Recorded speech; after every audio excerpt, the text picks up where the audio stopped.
Bienvenidos al podcast del amor, el podcast donde hablamos de noviazgo, relaciones, de todo un poco. Hoy vamos a hablar del amor en los últimos tiempos y tenemos hoy el privilegio de tener con nosotros al pastor Manolo Sierra. ¿Cómo estás, pastor?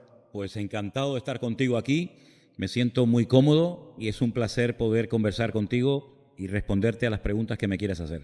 Pues vamos a hablar de los últimos tiempos. Normalmente hablo de relaciones, de noviazgo y demás. Hoy vamos a cambiar un poquito el patrón de lo que venimos hablando, el amor en los últimos tiempos, porque me ha gustado mucho lo que enseñas acerca de los últimos tiempos, cómo lo enseñas también. ¿Cómo tienes en tu cabeza esquematizado todo el patrón de los acontecimientos finales? Bueno, tú que hablas tanto del amor en tus programas, déjame decirte que hay un versículo que tiene que ver con los últimos tiempos y con el amor, que precisamente dice que el amor de muchos se enfriará. Así que el amor también va a ser tocado y afectado por todos los acontecimientos finales. Ahora, el esquema que yo tengo en mi mente es el que yo creo que nos proporciona la Biblia. Quiero empezar diciendo que la Biblia es muy clara a la hora de darnos información exacta acerca de lo que va a ocurrir. No tenemos que inventarnos nada.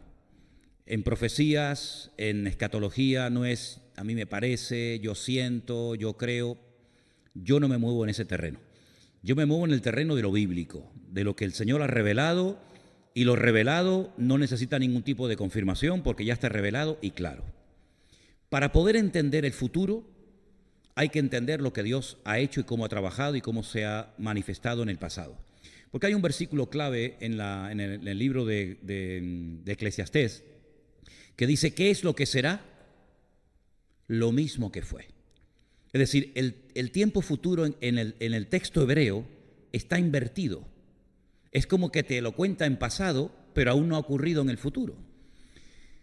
Y de hecho, en el libro del Apocalipsis, que es un libro apasionante, que no es imposible de entender, ni mucho menos, hay una pregunta que se le hace en un momento determinado a Juan, que es el que escribe la carta, el que recibe la revelación de lo que va a ocurrir, y alguien le pregunta, esta multitud con ropas blancas, de todas las naciones, pueblos, tribus y lenguas, que no la puede contar nadie de tan numerosa que es, ¿quiénes son?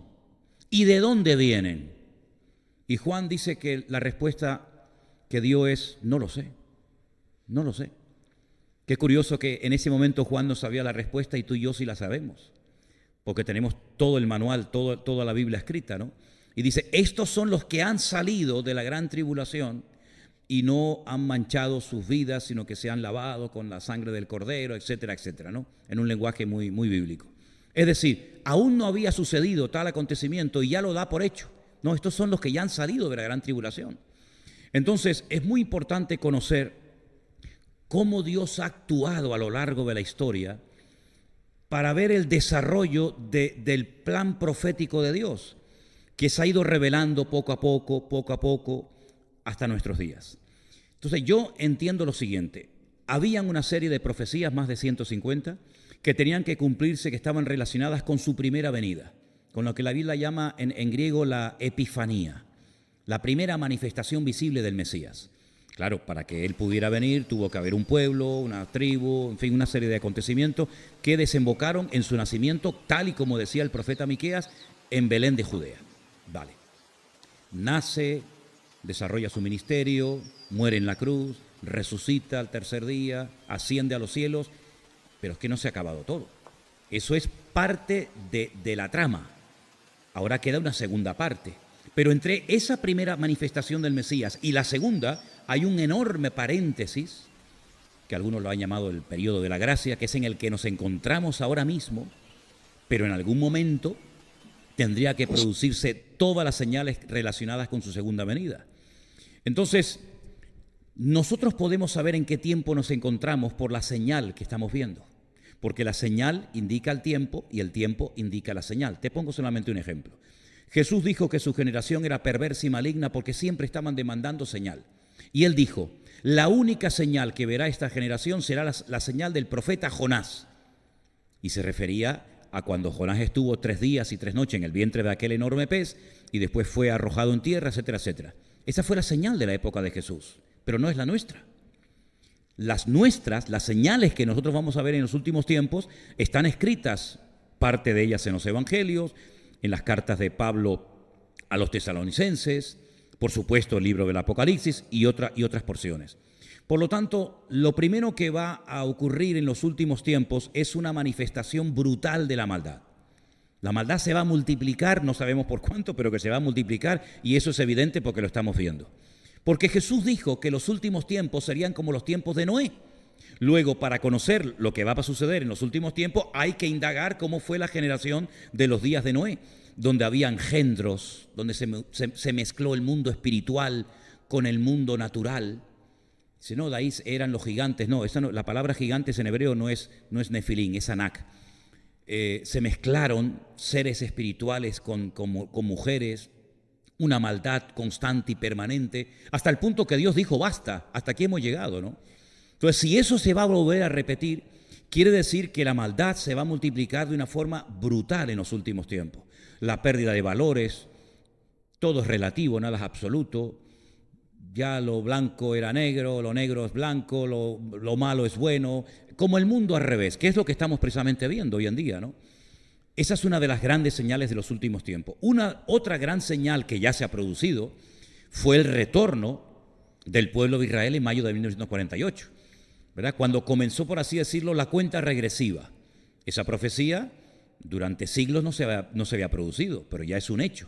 Ya hay un país llamado Israel con su bandera, con su himno, con su población, etcétera, etcétera. La recuperación de la ciudad de Jerusalén, que por más de 2000 años no le perteneció al pueblo de Israel, cuando en junio del 67 se pudo recuperar la perla, ¿no?, que es la ciudad de Jerusalén, la ciudad eterna del pueblo de Israel, y ahí comenzaron una serie de acontecimientos muy interesantes. Cosas que se han dado, por ejemplo, en Europa, el continente donde se han llevado las dos batallas más grandes de la historia de la humanidad, la Primera y la Segunda Guerra Mundial, donde han muerto millones de seres humanos. Hoy en día somos amigos, comemos juntos alrededor de una mesa, alemanes, franceses, españoles, italianos, ingleses, etcétera. Esa es otra de las señales de los últimos tiempos. Y tantas cosas que vemos. Pero hay una señal que se tiene que producir sí o sí. Y yo creo, y lo puedo demostrar, creo, con la Biblia, es la manifestación de un personaje que recibe muchos nombres. El más conocido, el anticristo. Pero, por ejemplo, en el libro de Daniel se le conoce como el cuerno pequeño. Pablo lo llama el hijo de pecado, o el hombre de pecado, el hijo de perdición, el inicuo. Va a ser un líder político con una capacidad brutal, con una unción diabólica fuera de lo común, hasta el punto que es la primera vez en la historia que Satanás unge a una persona y le permite ofrecer lo que él nunca ha ofrecido a nadie, paz y seguridad. Ese personaje político, que está a punto de levantarse, va a ser el que va a dar el pistoletazo de salida a lo que se llama el tiempo de angustia de Jacob o la gran tribulación, que dura 7 años, divididos en 2 periodos perfectamente diferenciados, de 1260 días o 42 meses o 3 años y medio, o como dice Daniel, tiempos y la mitad de un tiempo, y todos esos sellos, trompetas y copas que menciona el libro del Apocalipsis se van a ir desarrollando poco a poco. ¿Qué es lo que ocurre con esto? Algo muy importante. ¿Dónde está la iglesia? ¿Dónde encaja el pueblo de Dios en todo esto? A mí me enseñaron en la escuela bíblica en la que estudié hace más de 40 años atrás, que la iglesia no iba a ver nada de esto, que la iglesia iba a ser arrebatada, la iglesia no, iba a ser trasladada a las bodas del Cordero, mientras en el mundo se llevaba a cabo la gran tribulación y finalmente volveríamos, ¿verdad? Que es cuando todo ojo le verá y toda rodilla se doblará. Bueno, pues esa teoría, porque no es doctrina bíblica, aunque se enseña como es doctrina bíblica, la inventó un cura. La inventó un sacerdote, aproximadamente 150, 160 años más o menos, ¿no? Y el señor Scofield la incluyó como comentario en la Biblia y cayó muy bien, que la iglesia no iba a pasar ni iba a haber absolutamente ninguna señal que tiene que ver con la gran tribulación. Pero eso no es bíblico. La Biblia dice cuándo se producirá el arrebatamiento de la iglesia y la primera resurrección. Dice, he aquí os digo un misterio.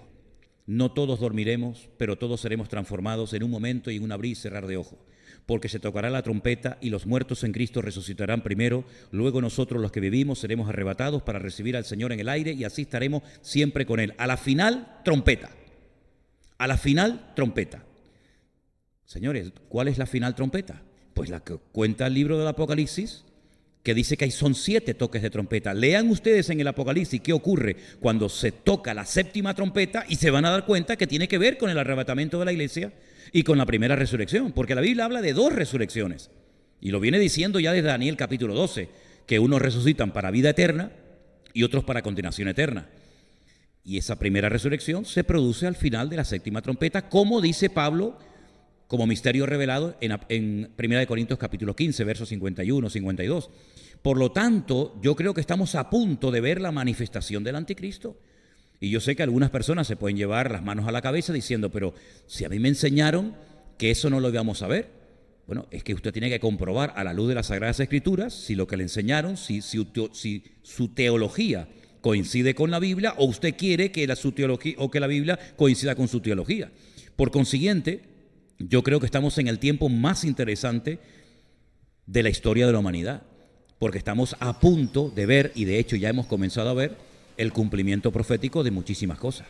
Por lo tanto, si se están preguntando algunos, ¿entonces usted cree que la iglesia pasará por parte de la gran tribulación? No le quepa usted la menor duda.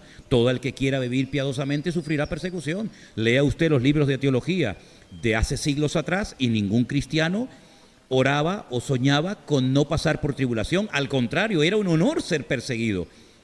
La iglesia cristiana, el cristianismo, está bañado en sangre. ¿Cuántos hermanos nuestros murieron? Y eran a lo mejor más santos o más espirituales y más consagrados que nosotros. Por consiguiente, no nos tiene que sorprender que nos persigan. Lo que nos tiene que sorprender es que no nos persigan. Lo que nos tiene que sorprender es que no se metan con nosotros. Porque Pablo llegó a decir que el cristianismo, los cristianos eran la escoria del mundo en aquel tiempo, ¿no? Por lo tanto, yo creo que la iglesia, muchos no se han enterado y están dormidos, no jugando a no sé qué, pero la iglesia va a pasar un tiempo difícil y de prueba. Y además le viene bien, ¿sabes, Eliezer? Le viene bien porque donde más ha crecido la obra y cuando más fuerte y más unidos hemos estado ha sido cuando nos han pinchado y cuando nos han perseguido. Cuando pasan de nosotros y ni siquiera se dan cuenta de que estamos, que es una desgracia tremenda que no esté la luz encendida, pues es cuando más se ha relajado la iglesia y cuando peor nos ha ido.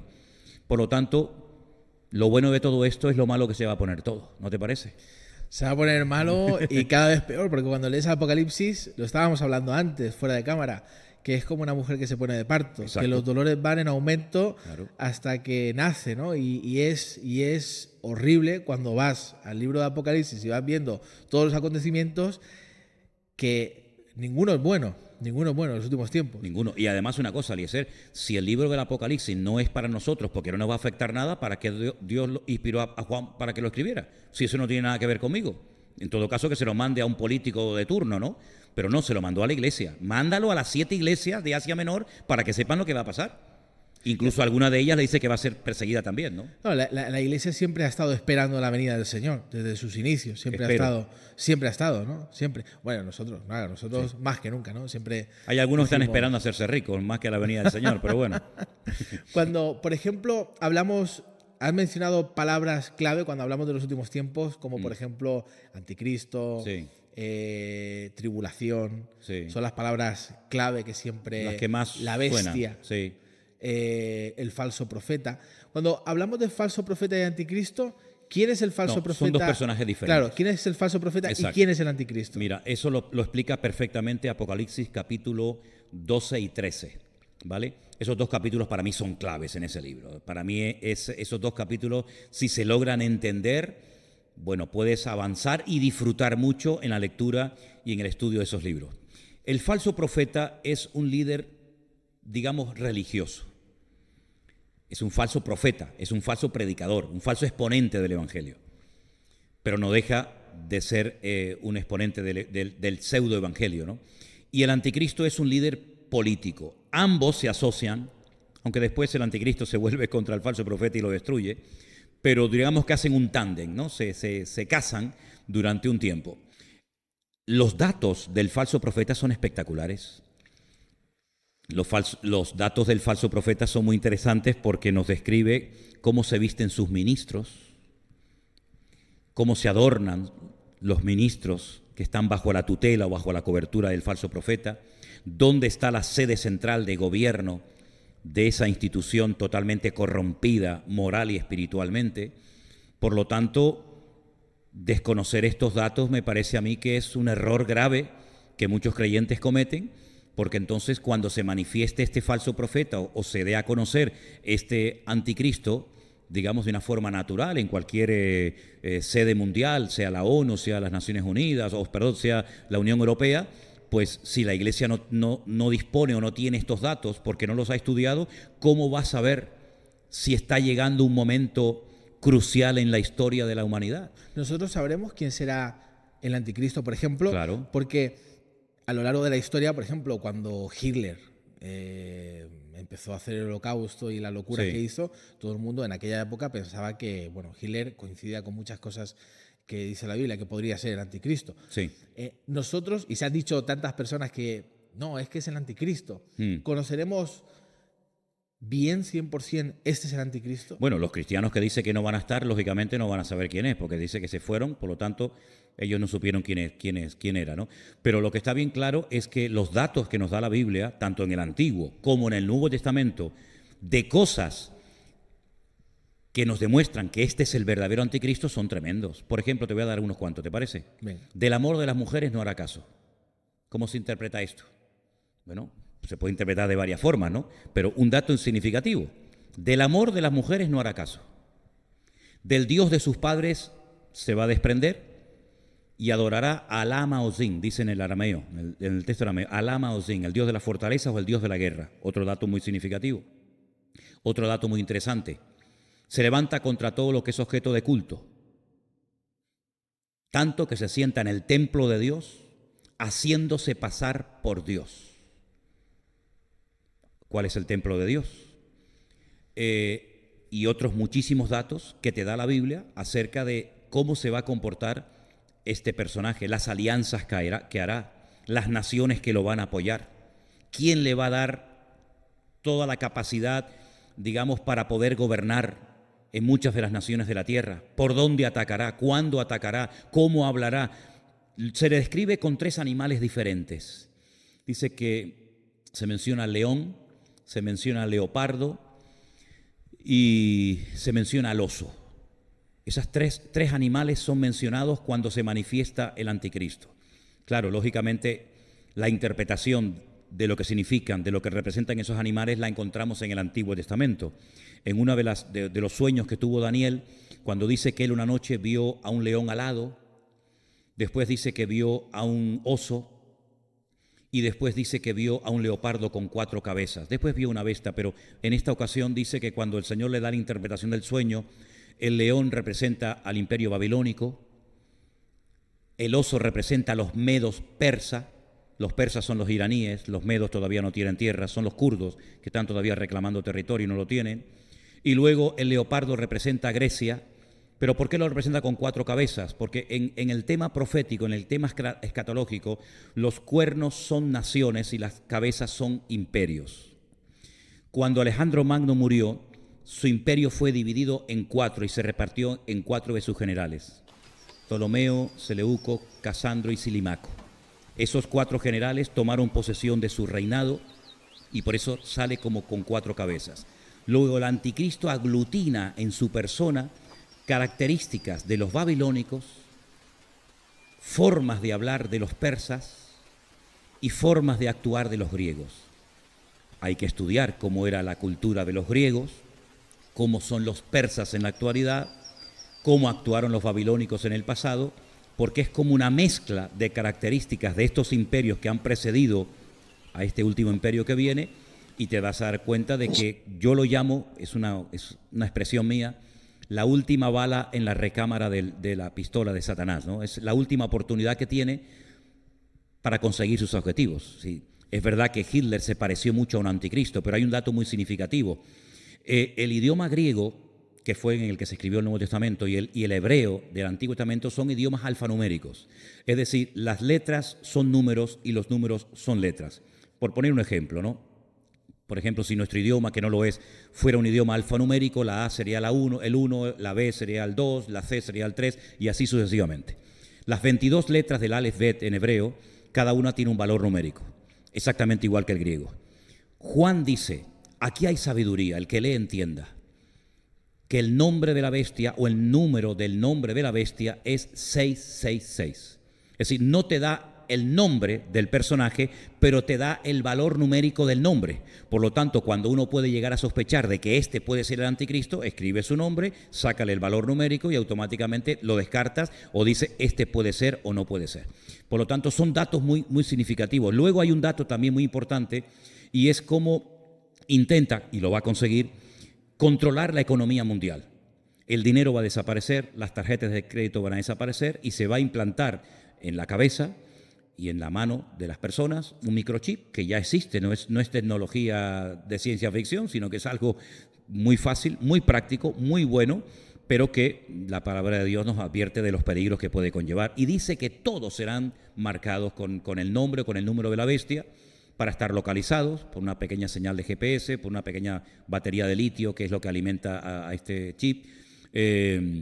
Nadie puede comprar, nadie puede vender, nadie puede hacer ningún tipo de transacción. Imagínate llegar al banco a cobrar tu dinero y no lo puedes cobrar. Quieres comprar comida, no puedes comprar. Quieres poner gasolina, no puedes comprarla.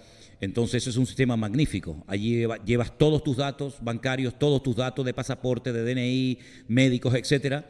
Y es una forma como él va a marcar a los seres humanos igual que si fueran animales, ¿no? Hay muchos animales, yo he tenido muchos perros y le teníamos que poner en la orejita el microchip, ¿no? Pues exactamente igual va a ocurrir. Así que son muchos los detalles. Es como los detalles que se daban acerca de la primera venida de Cristo. 150 profecías. Es decir, que si logra cumplir este personaje 149, pero no cumple con las 150, se descarta automáticamente. No puede ser de la tribu de Leví, no puede ser de la tribu de Zabulón, tiene que ser de la tribu de Judá, etcétera, etcétera. Tiene que nacer en Belén de Judea para saber quién era el verdadero Mesías. Este es el falso Mesías, el antimesías, y también hay muchísimos datos para saber quién es. Es interesante lo que dices, porque justamente hace poco leí una noticia hablando de la inteligencia artificial, que esto sería otra pregunta que podríamos hablar, de cómo la inteligencia artificial en los últimos tiempos, o qué papel va a jugar la inteligencia artificial en los últimos tiempos. De hecho, hablando de los datos que decías, de todos los datos que tienen sobre nosotros, Elon Musk no gana tanto dinero de los Tesla, él ha ganado dinero a base de la información que ha recaudado sobre PayPal, todas las plataformas que ha hecho y ha vendido a otras compañías. O sea, eso ha sido. Pero otro día Elon Musk, hablando de los peligros de la inteligencia artificial en el futuro, vi algo que me causó una curiosidad tremenda, porque decía que hablando con Larry Page, que es uno de los fundadores de Microsoft, o uno de los que estaban allí, decía que Larry Page estaba creando un dios nuevo a base de inteligencia artificial. Y era espeluznante cómo empezaban a crearlo, a decir qué podría pasar. ¿Cómo ves tú, con todas estas noticias que tenemos, la inteligencia artificial en los últimos tiempos? ¿Qué te sugiere? Bueno, una de las señales de los últimos tiempos es que, y Pablo describe incluso hasta el carácter de los hombres de los últimos tiempos, es que habría inventores de males. La capacidad de la maldad del hombre es ilimitada, ¿no? Dios creó al hombre a su imagen y semejanza, y ahora lo que el hombre quiere es crear a un Dios a su imagen y semejanza, ¿no? Es otra vez todo invertido, ¿no? Por lo tanto, el Internet, las redes sociales, la inteligencia artificial, claro que va a jugar un papel fundamental en los últimos tiempos. De hecho, cuando en el libro de Apocalipsis dice que el anticristo pone una imagen suya en el templo que habla, bueno, la Biblia nos enseña que las imágenes tienen ojos y no ven, tienen boca y no hablan, tienen oídos y no oyen y pies y no caminan. Pero sin embargo dice que él pone una imagen suya en el templo y habla. Y la gente cuando lo ve, lo adora. Hombre, lo que está bien claro es que no va a poner una estatua como la puso Nabucodonosor en Babilonia, ¿no? Sino que él va a poner probablemente un holograma. Mira, ahora el año que viene se va a dar por primera vez en la historia un matrimonio que nunca se ha dado. Y es una señora que se va a casar con un holograma de esto, ¿no? Un avatar, ¿no? Sí, una cosa de esta extraña, que haces así, no está, pero está, ¿no? Entonces, el anticristo va a echar mano de toda la tecnología. De hecho, la tecnología no es buena ni mala, es según el uso que le des. El Internet es maravilloso. Mira, gracias a Internet nos están viendo miles de personas, o millones. Pero, hombre, esto lo puedes utilizar para lo bueno o lo puedes utilizar para lo malo. La dinamita no se inventó para matar a la gente, la dinamita se inventó para otras cuestiones, ¿no? Por lo tanto, el enemigo, como dice la Biblia, que los que son del pecado y de la maldad siempre piensan en cosas malas, y los que somos del Espíritu pensamos en las cosas del Espíritu, el diablo siempre está maquinando. Y todo lo que él pueda utilizar para alcanzar sus objetivos, lo va a hacer. Yo siempre he dicho que nosotros vemos la televisión, pero la televisión nos ve a nosotros. Yo siempre he dicho que nosotros cogemos un teléfono, un celular, como llaman algunos, y podemos hablar y tal, sí, pero es que el celular también te está escuchando a ti constante y permanentemente, sabe dónde estás 24 horas al día. Y tú hablas un día de vacaciones en Hawái y al luego... momento te salen informes de vacaciones en Hawái. Me ha pasado muchas veces, muchísimas veces. Además lo he hecho a propósito y funciona, sí. Totalmente. Hablemos más de Cristo. Sí. Hablemos más del Señor, prediquemos la palabra a tiempo y fuera de tiempo, a ver qué es lo que pasa.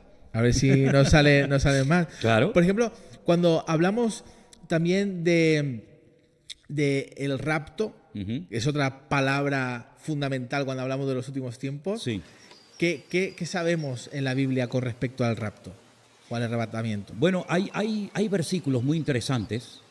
Por ejemplo, cuando lo que te citaba antes de 1 Corintios 15 dice, no todos dormiremos, pero todos seremos transformados. Metamorfosis es la palabra que aparece en un momento y en un abrir y cerrar de ojos. Bueno, yo pienso que ahí hay una referencia clara a este tema, ¿no? Algunos lo relacionan únicamente con la segunda venida. Pero Jesús dijo, por ejemplo, que estarán dos en una cama. Uno será tomado y el otro será dejado. Dos mujeres estarán muriendo en un molino. El molino casero, no el industrial, el grande. La una será tomada, la otra será dejada. Yo creo que hay muchas referencias en la palabra de Dios de una desaparición masiva de miles, de millones de seres humanos. Y a mí lo que me llama mucho la atención que incluso hoy en día hay predicadores que dicen que el milenio no existe, que es una forma metafórica de hablar de un periodo corto de reinado de Cristo, que el arrebatamiento no existe, que la segunda venida de Cristo no es así como se ha dicho siempre, sino que es diferente. Sí, a mí me llama mucho la atención que son los mismos creyentes los que ponen en tela de juicio lo que enseña la palabra de Dios, por lo cual millones de hermanos nuestros han dado su vida y han muerto crucificados y quemados en las hogueras por defender esas doctrinas, y ahora resulta que nosotros, los más listos de la historia, cuestionamos lo que otros hermanos nuestros fueron capaces de dar la vida por defenderlo hasta la muerte, ¿no? El arrebatamiento yo creo que es tan real como la silla en la que estamos sentados, Eliezer. Lo que pasa es que es algo tan misterioso. Yo recuerdo en mi época, cuando yo me convertí, era joven, que nos ponían películas en las iglesias sobre el arrebatamiento, ¿no? Y soñábamos, ¿no? Y nos asustábamos cuando mirábamos a un lado y no estaba el hermano y decíamos, nos habremos quedado, ¿no? Parece como que eso se ha ido perdiendo, nos hemos entretenido en otras cosas, y es que el enemigo es un experto en entretener a la iglesia. Porque ya a los inconversos ya los tiene en la saca, ya los tiene en el bolsillo, ya son de él. Pero entretiene a los jóvenes, entretiene a los creyentes con otras historias, con otras metas, con otros objetivos, y nos olvidamos de que esta es una de las cosas más maravillosas del mundo, ser arrebatados en vida. Yo siempre prediqué durante toda mi vida que yo no iba a morir. Era mi anhelo, ¿no? No sé, no lo puedo decir a ciencia cierta, pero yo no voy a morir, yo voy a ser arrebatado con el Señor. Pero decir esto hoy en día en ciertos ambientes, decir, este tío está loco, ¿cómo que no va a morir? Eso del rapto no existe. Yo digo, ¿pero qué es lo que ha pasado? ¿Qué es lo que ha pasado de un tiempo a esta parte? Bueno, Dios lo sabe, ¿no? Sí, totalmente. Cuando hablamos, se me ha traspapelado una cosa que tenía para decirte, cuando dice todo ojo le verá, sí, cuando Él venga. Eso es en su segunda venida. En su segunda venida. Eso es en su segunda venida. Ahí, por ejemplo, muchas personas cuando empezamos a tener teléfono móvil y demás, decimos, ahora cobra sentido porque todo el mundo con la pantalla en un directo, por ejemplo, en cualquier plataforma digital, tú puedes ver qué está pasando. ¿Y el que no tiene teléfono? ¿No lo veo o qué? Claro, por eso te digo, este acontecimiento para ti, ¿cómo se va a dar? Mira, ¿sabes lo que pasa? Que nosotros no podemos interpretar la Biblia con los parámetros del siglo XXI. Pero cualquier pasaje no podemos interpretarlo ni como cristianos, y menos el Antiguo Testamento. Imagínate las barbaridades que yo he tenido que escuchar a veces cuando, por ejemplo, dicen, no, es que hay un texto en Isaías, capítulo 6, el llamamiento de Isaías, donde dicen los serafines, santo, santo, santo es el Señor, y entonces santo el Padre, santo el Hijo, santo el Espíritu Santo. Oiga, mire, si usted quiere hablar del Padre, del Hijo y del Espíritu Santo, hay miles de versículos mucho mejor que ese. El tema es que en el hebreo no existe el superlativo. Entonces lo que se tiene que hacer es repetir la palabra. Por ejemplo, en nuestra Biblia tenemos un versículo que dice, tú guardarás en completa paz aquel cuyo pensamiento en ti persevera por cuanto en ti ha confiado. Oiga, ¿la paz es completa o no es completa? Si es de Cristo es completa. ¿Por qué dicen paz completa? Es que en el hebreo no dice así. En hebreo dice shalom, shalom, paz, paz. Porque no existe superlativo, entonces hay que repetir la palabra, ¿verdad? Por lo tanto, cuando queremos interpretar un pasaje de la Biblia, sea cual sea, hay que ponernos en el lugar del que lo escribió, en el momento histórico, ver si eso es un hebraísmo, si es una profecía, si es una metáfora. Por lo tanto, cuando vamos a la palabra de Dios y decimos que todo ojo le verá, ¿por qué necesariamente tenemos que decir, no, será por la televisión, será porque hay satélites, será por...? Bueno, eso es lo que nosotros interpretamos. Pero, por ejemplo, ¿cómo interpretamos lo mismo que va a ocurrir ese día? Que cuando Él venga no será de día ni de noche. ¿Cómo que no va a ser? No, ni de día ni de noche. Es un día que solamente conoce el Señor. No nos cabe en la cabeza. Él dijo, si os he hablado en términos terrenales, si no me entendéis, si os hablara en una dimensión espiritual más elevada, no me entenderíais. ¿Cómo es posible que el primer día de la creación Él dijo, sea la luz, y fue la luz, y hasta el cuarto día no creó el sol? ¿De cuál era la luz? Primer día, segundo día, tercer día, había luz, pero no había sol, ni luna. No lo entiendo. Claro, no lo entiendes porque tú lo interpretas desde lo que tú conoces, pero es que hay que ponerse al otro lado. Por lo tanto, el de todo ojo lo verá. Yo no sé si va a ser por el teléfono. Bueno, y el que vive en la selva no verá que Cristo vino. Y el que no tiene teléfono, o el que está en un submarino, no se enteró que Jesús vino. Yo creo que será algo tan espectacular que no hay forma de poder interpretar con la tecnología y con el conocimiento que tenemos actualmente cómo será el acontecimiento más grandioso de toda la historia de la humanidad que llevamos miles de años esperando cuando Él venga en las nubes, y será algo realmente increíble. Claro, lógicamente los que no creen en el Señor ni leen su palabra dirán que estamos locos, ¿no? Pero bendita la cura, porque esta es la bendita esperanza de la Iglesia. En el momento en el que nosotros no vivamos con la expectativa de que mañana me voy con el Señor, ¿a qué nos estamos dedicando? Yo predico y vivo hoy como si fuera el último día de mi vida, porque hace años me dijeron que me quedaba poco de tiempo de vida y mi vida cambió completamente, y entonces me doy cuenta de que ya no podemos hacer planes a tan largo plazo. A mí esa gente dice, no, yo tengo la agenda llena para los próximos 5 o 6 años. A mí me da miedo, yo digo, como si fueras dueño de tu vida, ¿no? Si ahora salimos de aquí, sabe Dios si esta es la última entrevista o el último programa que hacemos en la vida, ¿no? Por lo tanto, ese día va a ser maravilloso y yo estoy esperando que llegue. Vivo con ese sueño y con esa ilusión. Totalmente. Me encanta escucharte porque me apasiona. Mira, es que esto es una maravilla, Eliezer. Esto es lo más bonito del mundo. Es lo más bonito. Yo me acuerdo cuando era pequeño, mi abuela siempre me hablaba de Gog y Magog. Oh, sí, claro. De Rusia y China. Ese. Siempre. Uy, ¿qué capítulos has tocado? Madre mía. Siempre. Y me hablaba. ¿Te das cuenta? ¿Qué papel tiene? Y siempre que había una noticia de Rusia o de China, sí. ahí saltaba la abuela, siempre tocaba el texto. ¿Tu abuela te hablaba de eso? Siempre. Pregúntale a los chavales hoy en día por Gog y Magog. Muchos dicen, ¿de quién? ¿Te das cuenta de lo que hablaban nuestros antepasados? Totalmente. ¿Te das cuenta de lo que hablaban? Siempre hablaban de la venida del Señor. Claro. Siempre. Nos prepararon para eso. Y no estamos preparando a esta generación claro que no. para la venida del Señor. Claro que no. Por eso quería hablar de este tema también, entre otras cosas. Por Dios. Pero, Gog y Magog, ¿qué papel tiene Rusia y China en medio de la venida del Señor? Mira, en esos capítulos que tú has mencionado, ya desde el 36 de Ezequiel es espectacular, porque ahí nos habla del Valle de los Huesos Secos. El Valle de los Huesos Secos es el cementerio, uno de los cementerios más antiguos del mundo, que está en el Monte de los Olivos, donde los judíos entierran a sus muertos, los que pueden, porque ser enterrado ahí vale muchísimo dinero, porque ellos creen que como el Mesías viene de la parte del Monte de los Olivos, pues serán los primeros en resucitar. Cuando el profeta Ezequiel estaba en el cautiverio en Babilonia, el Señor le mostró que ese Valle de los Huesos Secos resucitaría. Y dice, háblales, profetízales, para que entre el Espíritu en ellos.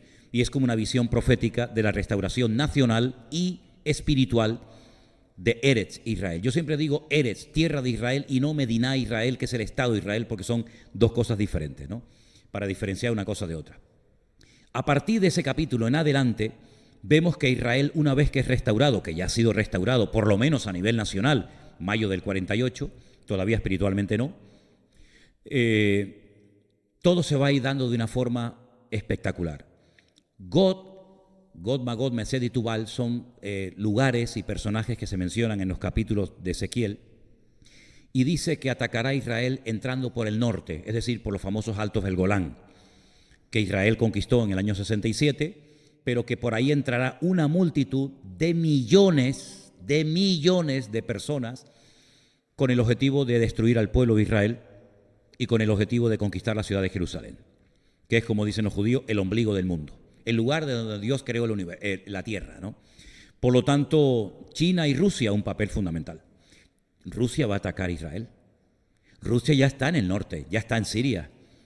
Rusia está como loco por atacar a Israel. ¿Por qué no ha atacado? Porque Dios no se lo ha permitido. Pero que lo va a atacar no te quepa la menor duda. ¿Por qué tiene tantas ganas de atacar a Israel?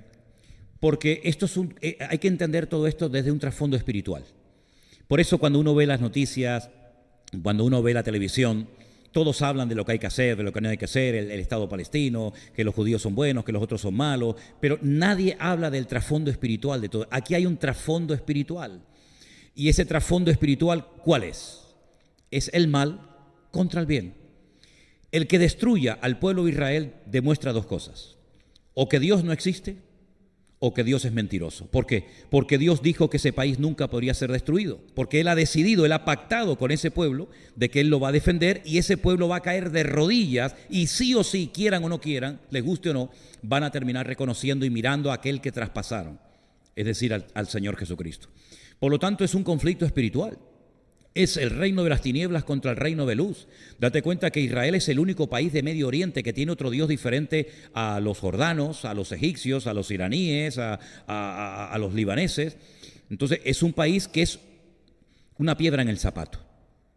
Y aparte de eso, no nos olvidemos de que para el Islam es un insulto. ¿Cómo no podemos con un país tan pequeño que representa el 0,2% de la población mundial? Y es un país que no tiene más de 300 kilómetros de largo. ¿Cómo es posible que no podamos destruir a este pueblo después de 7 guerras? Y ahora, otra vez que están en guerra. Bueno, es que Dios está protegiendo a ese pueblo. Dice que Él no se dormirá. El que guarda a Israel no se dormirá, ¿no? Por lo tanto, hay un odio, no solamente contra Israel, sino contra el Dios de Israel. Porque es el espíritu de Amalek, el que se levantó contra el trono de Dios. Y tendréis conflicto, guerra, de generación en generación. Amalek murió, pero el espíritu de Amalek sigue vivo. Lo tomó Hitler, lo tomarán los enemigos de los últimos tiempos, y el objetivo no es destruir solo al pueblo de Israel. El objetivo es borrar a Dios de la faz de la tierra. Y ya me contarás a mí si alguien puede borrar a Dios de la faz de la tierra. Es una guerra inútil, pero lo siguen intentando.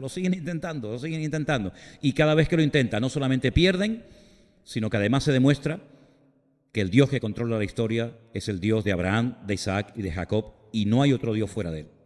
¿Crees que esta generación va a experimentar todo lo que estamos hablando acerca de la segunda venida del Señor? ¿Crees que verá? Muchas cosas sí. Si analizamos cronológicamente el libro del Apocalipsis, yo creo, y es mi opinión personal, claro, me llevaría mucho tiempo demostrar contextos bíblicos y todo esto, que yo creo que la iglesia pasará la primera parte de la gran tribulación, los primeros 3 años y medio. Y todo lo que la Biblia relata que va a pasar en esos 3 años y medio, lógicamente lo veremos. Que Dios nos protegerá, que Dios nos cuidará, siempre lo ha hecho. El Señor siempre marca una diferencia entre los que son y los que no son, entre la luz y las tinieblas. Sellos, que son 7, y trompetas, que son 7 en el Apocalipsis, yo creo que la iglesia las va a experimentar. Ya la segunda parte es otro tema. No hablo tanto de la iglesia, que sí, pero nosotros, ¿está tan cerca como para nosotros poder vivirlo? Yo le preguntaba eso el otro día al Señor, Eliezer, te lo confieso, con el corazón en la mano. O con la mano en el corazón, mejor con la mano en el corazón, ¿no? Si no estaría muerto. ¿Hasta cuándo me vas a permitir ver, Señor? Porque por una parte yo digo, wow, llevo 40 años predicando de esto y ahora lo puedo ver. Como cuando yo digo a la gente que viene conmigo a Israel, aquí veis la Biblia, en Europa la leemos, aquí la vemos, ¿no? ¿Hasta dónde me vas a permitir ver?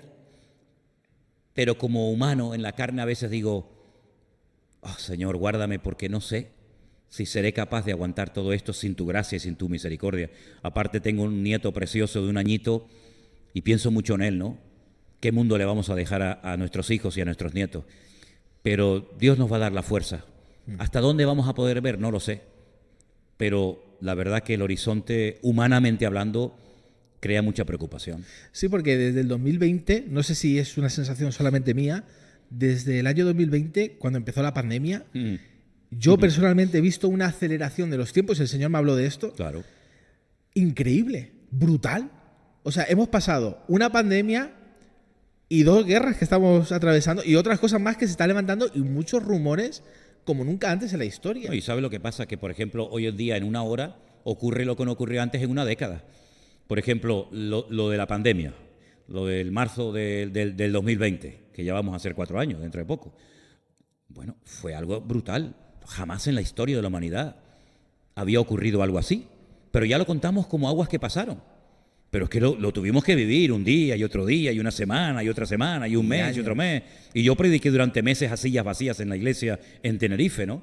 Que te quiero decir con todo esto que ahí vimos cómo en una hora te sale un anuncio en televisión y te dice todo el mundo para adentro y nadie podía salir a la calle. ¿Hasta cuándo? Bueno, ahora sabemos hasta cuándo duró, ¿no? Que te quiero decir de que el mundo es muy cambiante y es que no hay tiempo. Es que hay un texto bíblico que a mí sí me ha llamado la atención y lo quiero mencionar, que dice que Satanás sabe que le queda poco tiempo. Pero claro, este versículo se escribió hace 2000 años. Y si hace 2000 años Satanás sabía que le quedaba poco tiempo, ya me contarás a mí ahora. Pues le quedarán horas.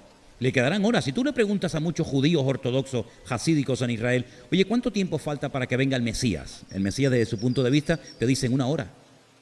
Es decir, mañana yo no sé lo que va a pasar. Pero tantas bombas atómicas, ¿tú crees que nunca nadie las va a utilizar? ¿Nadie va a tener la tentación de apretar el botón? Yo no me lo creo.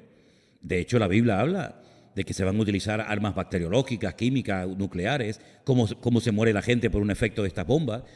Sí, yo no sé hasta dónde el Señor nos va a permitir ver, pero estamos viviendo en tiempos muy interesantes, de verdad, muy interesantes. Y acelerados. Esta aceleración nos lleva a un año marcado en una agenda, que es 2030. Oh, sí. Agenda 2030, sí.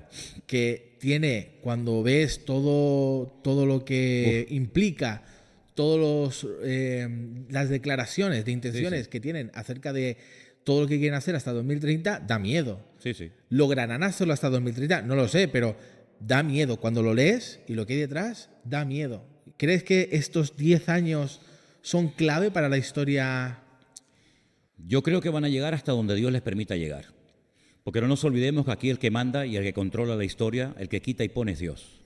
El hombre puede planificar. Mira, Hitler decía que su tercer Reich iba a durar 1000 años y terminó en un rotundo fracaso y ya de los nazis no queda ni la bandera, ¿no? Que te quiero decir con todo esto de que el hombre puede proponer y creer en muchas cosas, pero Dios es el que controla y el Señor es el que va a permitir que se llegue hasta cierto límite. Y además te voy a decir una cosa, y llegará un momento que Dios dice, hasta aquí has llegado. Porque dice que si aquellos días no fueran acortados, nadie se podría salvar. Por lo tanto, lo bonito de todo esto es que esto no es un caballo desbocado que no tiene control. No, esto tiene control. Y todo está saliendo según el plan de Dios. Ni más ni menos. Porque aquí ni una hoja de un árbol se cae sin permiso de Dios. Por lo tanto, eso es la fuerza y la fe que tenemos de que todo está saliendo según el diseño de Dios. Aunque sea fuerte, pero es así. Totalmente. Y podríamos hablar tanto de tantas cosas. Seguro. Yo quiero cerrar este podcast. Está súper interesante, pero tenemos que ir acabando ya. En una pregunta que se sale del tema, pero no de lo que yo suelo hablar en los podcasts. Te lo he mencionado antes y quería que le mandaras un mensaje a todas aquellas personas que están buscando la persona de Dios para su vida. ¿Cómo saber si la persona que me gusta, que me atrae, es de Dios? Bueno, ya nos vamos a otro tema completamente diferente. Nos vamos a otro tema. Sí, hemos cambiado. Sí. Es una pregunta, porque yo siempre en los podcasts tengo como un consultorio que me mandan la pregunta y quería hacerte esta pregunta para cerrar muy este bien, tiempo. Me parece bien y seguramente muchos chicos jóvenes y chicas pues están viendo esto y se harán esta pregunta, ¿no? Bueno, a mí en mi época me gustaban todas. ¿Qué quiere que te diga? Y que a un chico le gusten las chicas, pues qué bueno, ¿no? Qué bueno que le gusten las chicas, si no sea, en fin, y que a las chicas les gusten los chicos. Ahora, eso no significa de que esto es como cuando yo jugaba de pequeño, Tim Marín de Openway, Cucaramaca, Titirifue, ¿no? Esta o aquella, ¿no? Dios tiene un propósito para nuestras vidas. Dios tiene la persona perfecta para tu vida. Seas chico o chica, Dios tiene la persona perfecta para tu vida. Recuerda lo que le pasó a Adán. Adán se sentía solo y Dios le buscó su compañera.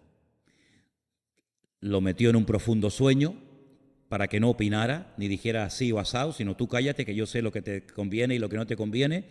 Y el Señor le dijo, esta es tu compañera idónea, ¿no? Lo bonito de todo esto es que Dios se encarga de todos los detalles de nuestra vida. Si a ti te gusta ese chico, te atrae esa persona, ora al Señor, ora a Dios. Me dicen algunos, ¿se pueden poner pruebas? Sí, ¿por qué no?